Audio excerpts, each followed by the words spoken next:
time we get a check of your weather with meteorologist Thomas Geboy. And Thomas, we're wearing the orange, the short sleeves. I'm ready for the spring weather. Well, and it's going to be feeling like spring today. It's going to feel like spring tomorrow.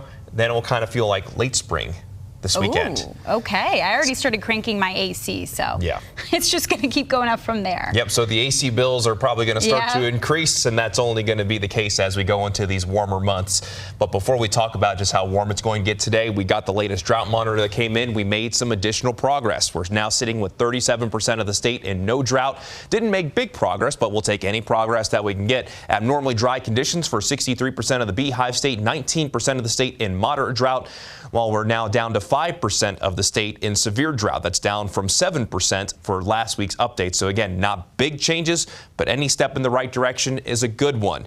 And let's go ahead and continue to our theme of talking about water. Let's go ahead and talk about the snow water equivalent for the Beehive state. So if you remember, we peaked at 30 inches of snow water equivalent. That's how much water we had stored up in the mountain before you melt it all down. Right now, that is now sitting at 26.1. So that's still above the max that we saw in 1983. And as we see your weather headlines, we're going to see the spring warmth, increased winds as a weak system is going to brush by, but we're going to see increased temperatures by this weekend. So the next couple of days, not going to be too far away from our seasonal averages, but we'll crank up those temperatures for this upcoming weekend, which means we're going to see increased runoff.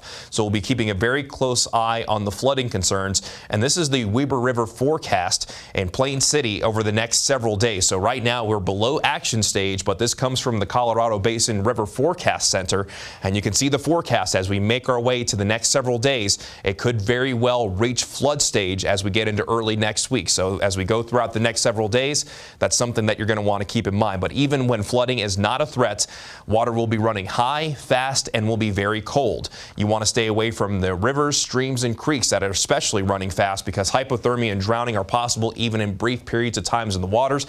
Slot canyons could become inundated with runoff, so avoid the backcountry hazards. But if you're going to the backcountry, especially in southern Utah, make sure you plan accordingly.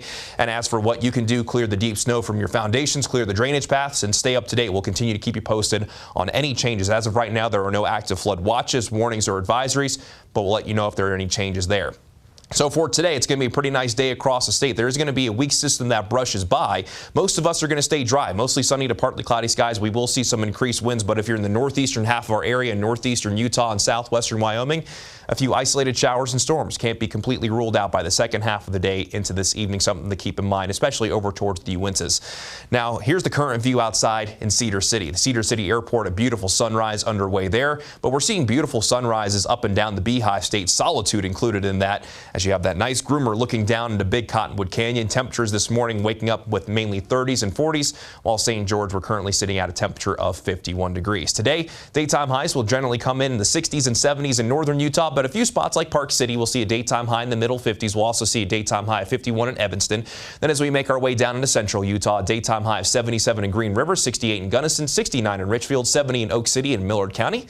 Then as we go down into southern Utah, a daytime high of 68 in Beaver, 73 in Enterprise, 78 in Kanab, 79 in Lake Powell. Pretty nice day to get out on the boat.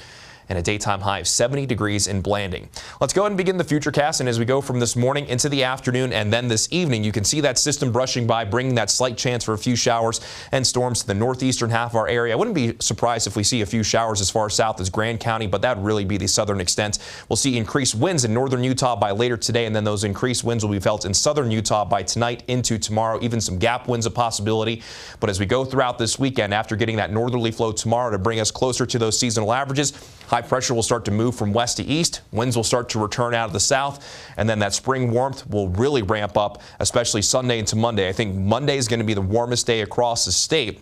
But Sunday is going to be very warm down in St. George. And then maybe by the middle of next week, with the system getting closer to us, we'll start to see those temperatures ease down. But we're really going to see those warm temperatures, and that's going to be represented here on the 7-day forecast, where St. George the next couple of days will be in the low to mid 80s. Some windier conditions for our Friday. Temperatures drop just a few degrees for our Friday. But then Saturday and Sunday, daytime highs low to mid 90s. We could see middle 90s on Sunday in St. George. Temperatures still expected to be around 90 degrees on Monday. Then those temperatures easing back down closer to our seasonal averages by the middle of next week. Then along the Wasatch Front, some gusty winds later today. Upper 60s, low 70s, closer to our seasonal averages on Friday. Then it's mid to upper 70s on Saturday, and then low to mid 80s Sunday into Monday of next week before those temperatures start to ease back down by the middle of next week.